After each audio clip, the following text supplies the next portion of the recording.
Even in a world of cold machines, there is an eternal spark of humanity that can never be extinguished or replaced. We find the stories that light up the darkness and turn them into cinematic masterpieces. Subscribe today and explore the infinite nature of the human flame. I was in the middle of a Tuesday afternoon at my desk at work when my phone buzzed with a number I didn't recognize. A 503 area code. Portland, but not anyone in my contacts. I almost sent it to voicemail. I had a meeting in 20 minutes and a report I hadn't finished. I picked up anyway. The way you do when something in the back of your mind says this one matters. It was a woman's voice. Older, maybe early 60s, a little out of breath like she'd been debating whether to call. She said, "Are you Thomas Aldrich? Son of Robert Aldrich? Son of Robert Aldrich?" I said yes. She said, "My name is June Esterly. I work for Riverside Storage on Southeast Powell. Your father had a unit here. He paid through the end of the year before he passed, so we haven't needed to contact anyone. But we had some water intrusion last week from the roof, and we've been calling next of kin for all the affected units. I went to check on your father's space, and I need you to come look at something before I can file my report." She paused. "I'd prefer if you came alone, if that's possible. And sooner rather than later." I remember exactly where I was sitting when she said that. Gray November light coming through the window behind my monitor. A half-eaten sandwich on the edge of my desk. My father had been dead for 11 months.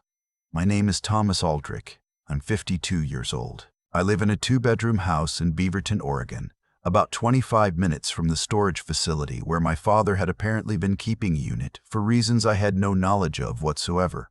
My father, Robert, had died the previous December at 74. He had lived alone in the same house in Southeast Portland for 18 years since my mother passed. He had been a careful, private man, a retired civil engineer who kept a meticulous garage, filed his taxes in February, and called me every Sunday at 6 in the evening without fail. He had not been sick exactly. The doctor said his heart had simply worn out. Congestive heart failure. He had known about it for 2 years, had managed it with medication, and had not told me until he was in the hospital in his final week. That was the kind of man he was. He handled things himself and told you about them when there was nothing left to be done. I had cleared out his house after he died. My younger sister flew up from Sacramento to help. We went through his clothes, his books, his workshop tools. We found what you find in the house of a man who has lived quietly and alone for a long time. Some cash in an envelope in his desk drawer, about $400. His discharge papers from the Army, folded in a cedar box. Photographs of our mother, more than I expected, sorted by decade in labeled albums she had organized before she died. We did not find anything that pointed to a storage unit. We did not find a key. I told my assistant I had a family matter and left the office at 2:30. The facility was a low concrete building wedged between a tire shop and a Vietnamese restaurant on a 4-lane stretch of Powell. June Esterly met me at the front desk. She was a small woman with reading glasses on a beaded chain and the kind of calm that comes from decades of dealing with other people's complicated belongings. She said there had been a slow leak from a compromised section of flat roof on the south end. Most units had been fine. A few had some moisture on cardboard boxes. "Your father's unit was dry," she said carefully. "But when I went in to check, I found something I think you should see before I write it up." She led me through a corridor of orange roll-up doors. The facility smelled of dust and machine oil and faintly of old paper. My father's unit was number 114, near the end of the hall. She had the door already up. It was a 10 by 10 space. Along the left wall, on metal shelving my father had clearly brought and installed himself, because they were the exact same brand he had in his garage. There were maybe 15 cardboard boxes, all labeled in his handwriting. Old taxes, 1990s. Engineering reference. Mom's things. Along the back wall, a green plastic tarp covered something large and rectangular, which turned out to be a drafting table. The old kind with the tilting surface from his office. None of that was what June had called me about. On the right side, on a small folding table, was a banker's box. Sitting on top of the banker's box, held in place by its own weight, was a sealed envelope.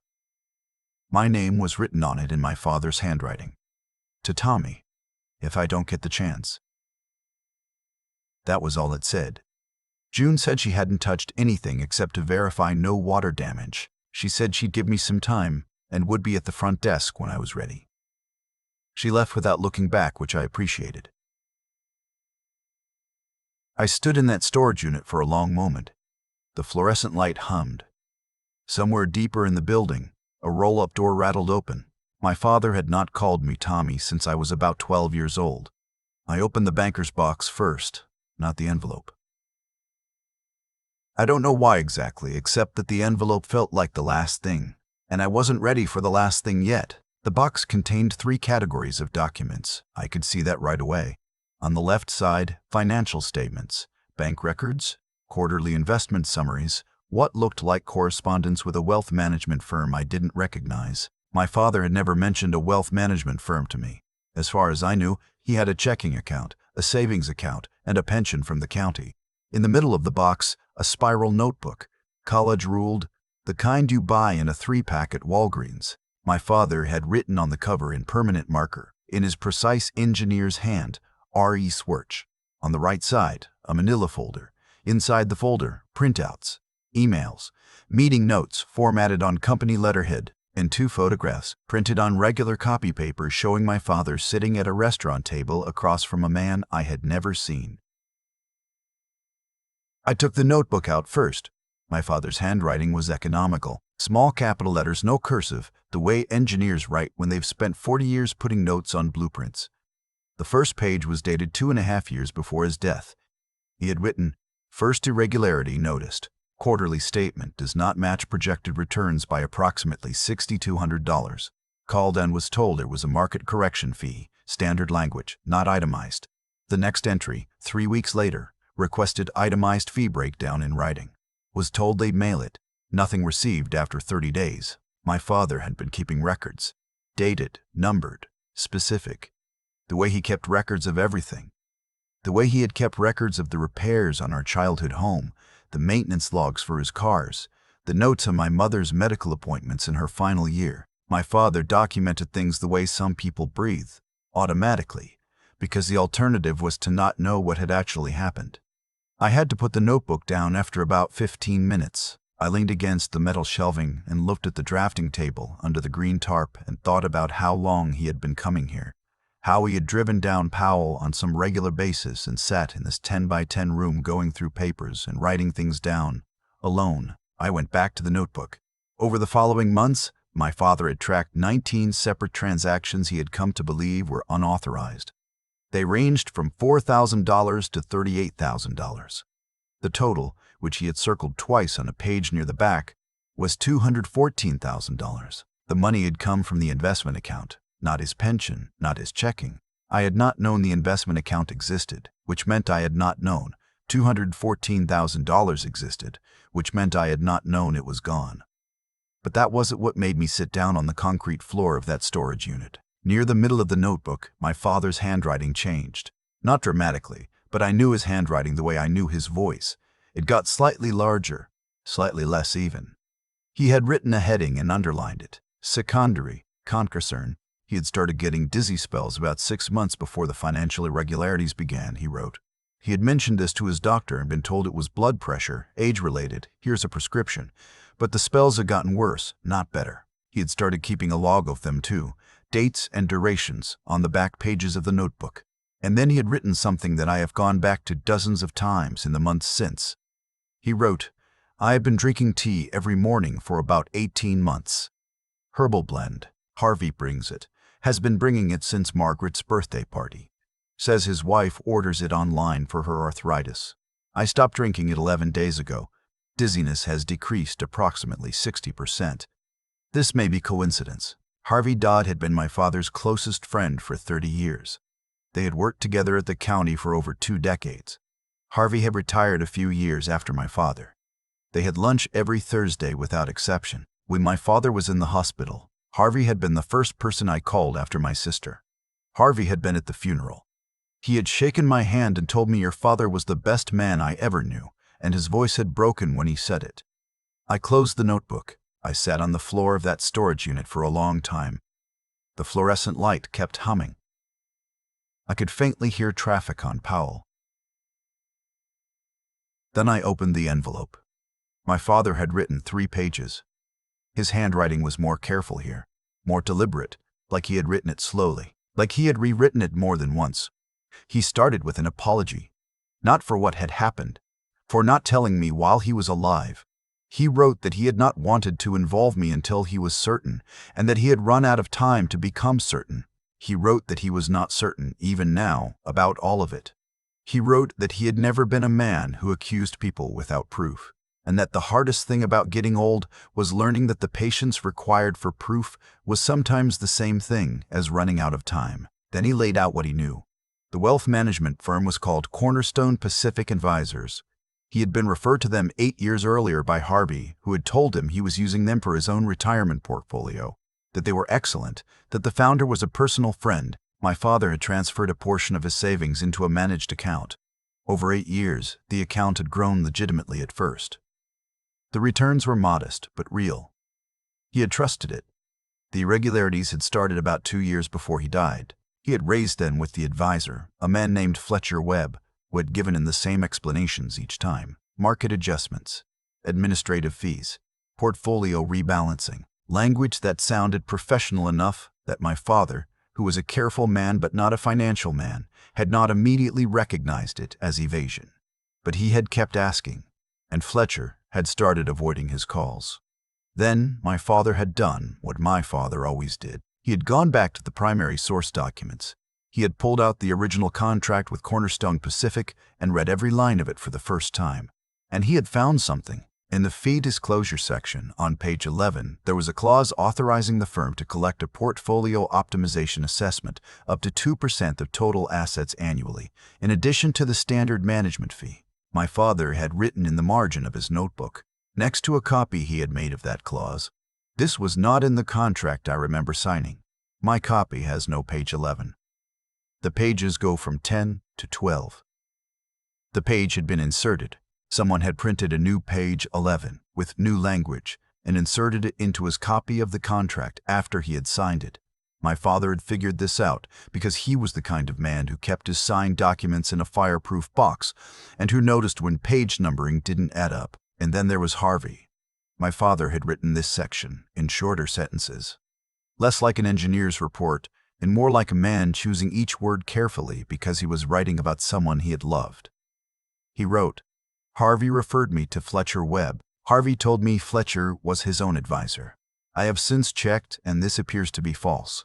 Harvey does not have an account with Cornerstone Pacific. I found this out because I asked Harvey directly, and he said he had transferred his account to another firm 2 years ago when he got nervous about the market.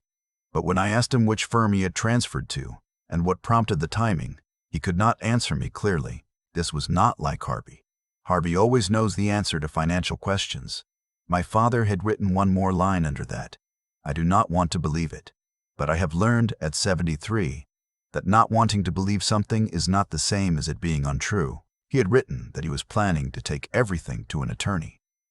He had written the name of an attorney in Northeast Portland who had been recommended to him by someone at his church. He had written that he wanted to have the tea tested first, to know whether the dizziness was connected or whether that was a frightened old man seeing patterns that weren't there.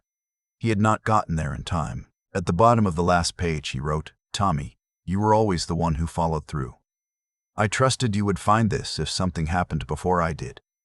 I am sorry to leave it with you this way. Take it to the lawyer first. Don't go to Fletcher or Harvey alone.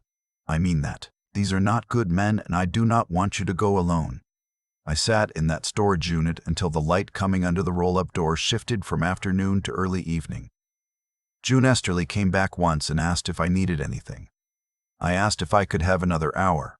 She gave me 2. When I got home, I called my sister, but I didn't tell her everything yet.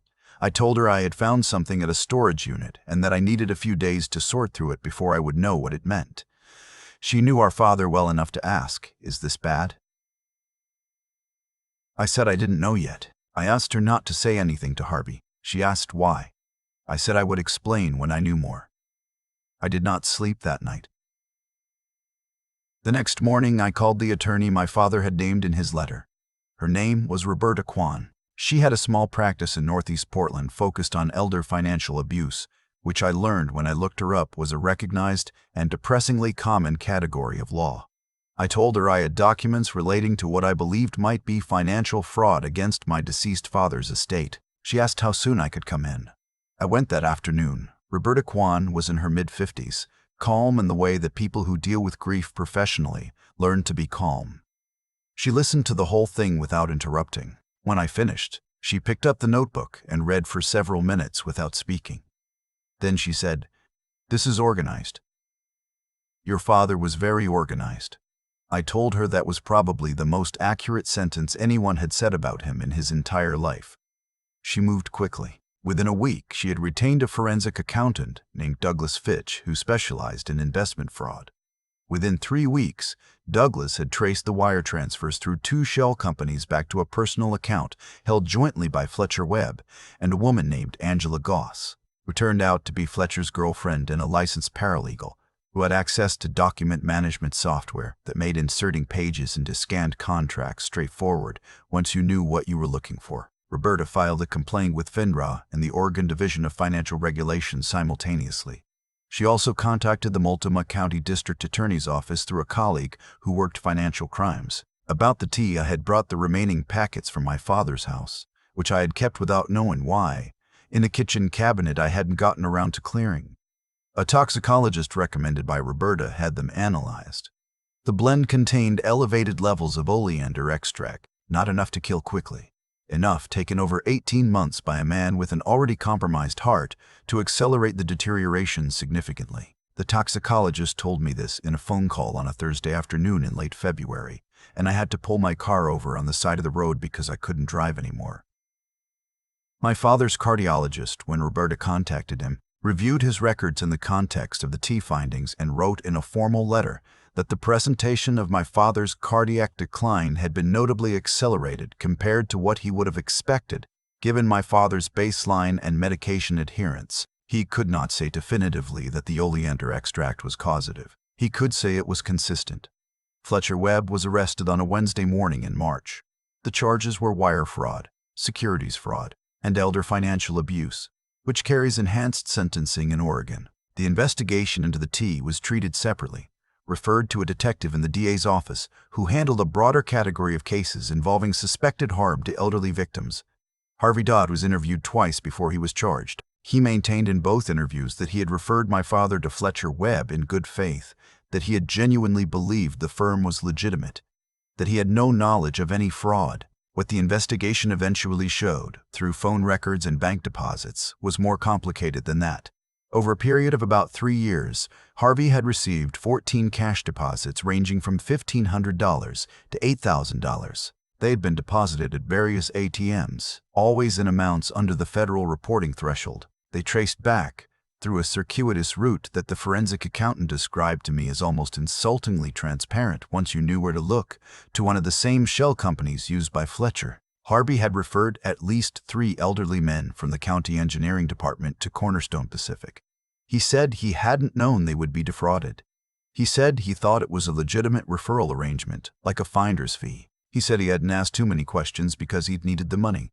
His own pension had gaps he hadn't anticipated, and he had told himself it wasn't his business how Fletcher ran things. The detective told Roberta that Harvey's statement was, in her professional opinion, technically possible and morally bankrupt in equal measure. I have known Harvey Dodd since I was about 8 years old. He taught me how to fish. He was at my college graduation. He sat in the second row at my father's funeral and cried in a way that I remember thinking at the time was the truest thing about that whole terrible day. I don't know anymore what to do with that. I've stopped trying to make it resolve into something simple. It isn't simple. Harvey was charged with 1 count of conspiracy to commit elder financial abuse. He accepted the plea arrangement in exchange for his full cooperation with the case against Fletcher. He received 2 years of probation and a fine that I suspect was less than what he was paid. Fletcher Webb was convicted on 7 of 9 counts. He is currently serving 6 years at a federal facility in Sheridan, Oregon. The civil suit which Roberta pursued on behalf of my father's estate resulted in a judgment of just over $340,000, including damages. About $210,000 of it has been recovered. The rest, Roberta told me without much surprise in her voice, is likely in places the judgment cannot easily reach. I donated a portion of the recovered funds to the Oregon chapter of a nonprofit that works on elder financial abuse prevention. I do not say that to make myself sound generous. I say it because I didn't know what else to do with money that had been taken from my father and was now being given back, and doing something with it felt better than looking at it in an account. My father's storage unit is cleared out now. I kept the drafting table. It is in my garage, against the wall where the afternoon light hits it around 4 o'clock. I have been meaning to do something with it. Refinish it, maybe. Use it for something. Right now, I mostly just let the light hit it. I've read my father's letter many times since March. There is a section I come back to most often, near the end of the second page. He wrote, "I spent 40 years in engineering because I believed that if you measured carefully and documented everything and checked your assumptions, you could build something that would hold. I still believe that. I was just slow to understand that it applies to people as well as structures. The people who take advantage of you are almost always the ones you stopped measuring because you decided in advance that you trusted them." He wrote, "I am not angry at myself for trusting Harvey. I am only sorry I didn't look more carefully sooner. Trusting people is not the mistake. Stopping paying attention is. My father was not a man who said much that wasn't necessary. In 74 years, I can count on one hand the times he told me he was proud of me, not because he wasn't, but because he thought actions said that more clearly than words. In that letter, in those 3 pages, he said more to me than he had said in probably the last 10 years combined. I think he had been practicing the things he wanted to tell me, the way he practiced everything, carefully and alone for a long time. The Sunday phone calls stopped, of course, when he died. I still notice 6 o'clock on Sunday evenings. I don't think that particular noticing will ever fully go away. I think about the storage unit, about a 73-year-old man driving down Powell on a weekday morning with a banker's box under his arm, paying his $94 a month, sitting at that folding table under a fluorescent light, writing things down in his small capital letters, not because he wanted to uncover anything dramatic, not because he was looking for a fight, but because he was a man who believed that the truth, if you recorded it carefully enough, would eventually be findable. He was right about that. He documented everything, and he trusted that I would follow through, and I did, and that is probably the most direct thing my father ever said to me about how well he knew who I was. I think I will always be grateful that he said it. I keep thinking about the drafting table in my garage. The way the 4 o'clock light hits it on a clear afternoon, my father used that table for 40 years. He made things that held bridges, drainage systems, infrastructure that people drive over and walk across without thinking about who calculated the load tolerances. He believed that if you were precise enough, careful enough, honest enough in your measurements, you could build something that wouldn't fail. He applied that same standard to his friendships. That's what I've had the hardest time sitting with. Harvey wasn't a stranger who wandered into my father's life looking for something to take. He was the man who taught me to fish on the Clackamas River when I was 8 years old. He was someone my father had measured over 30 years and found trustworthy. That measurement wasn't wrong once. It became wrong slowly, the way things corrode, not all at once, but through a series of small decisions Harvey made when he told himself the money was a finder's fee, that he wasn't responsible for what Fletcher did with the information, that not asking questions was the same as not knowing. That's the thing about moral failure that I didn't fully understand until this year. It rarely announces itself. It accumulates. Harvey didn't wake up one morning and decide to help poison his closest friend. He woke up one morning and decided not to look too hard at something that benefited him, and then he made that same decision again and again, until looking away had become the whole shape of who he was. My father understood something about this near the end. He wrote it in that letter in his small capital letters. Trusting people is not the mistake. Stopping paying attention is. That's a distinction I've turned over 100 times. He wasn't saying be suspicious. He wasn't saying keep everyone at arm's length. He was saying that real care, the kind that actually protects the people you love, requires you to stay clear-eyed even about the people you've already decided are good, especially about them. What my father did in that storage unit, alone for the last 2 years of his life, was an act of extraordinary intellectual discipline and moral courage. He was sick. He was 73. He was dealing with a failing heart and the dawning understanding that someone he loved had helped put him in that position. And instead of collapsing into denial, or confronting people without evidence, or simply letting it go because he was tired, he documented. He measured. He kept going back to the primary source documents the way he had done for 40 years on job sites because he believed the truth was findable if you were patient and precise enough to find it. That's what I want to carry forward from this. Not the anger, though the anger was real and I won't pretend otherwise. Not even the grief, though that hasn't gone anywhere. What I want to carry forward is what my father modeled in those pages. That integrity isn't just about what you refuse to do. It's about what you refuse to stop paying attention to, even when it's exhausting, even when you're afraid of what you might find, even when finding it costs you something you valued.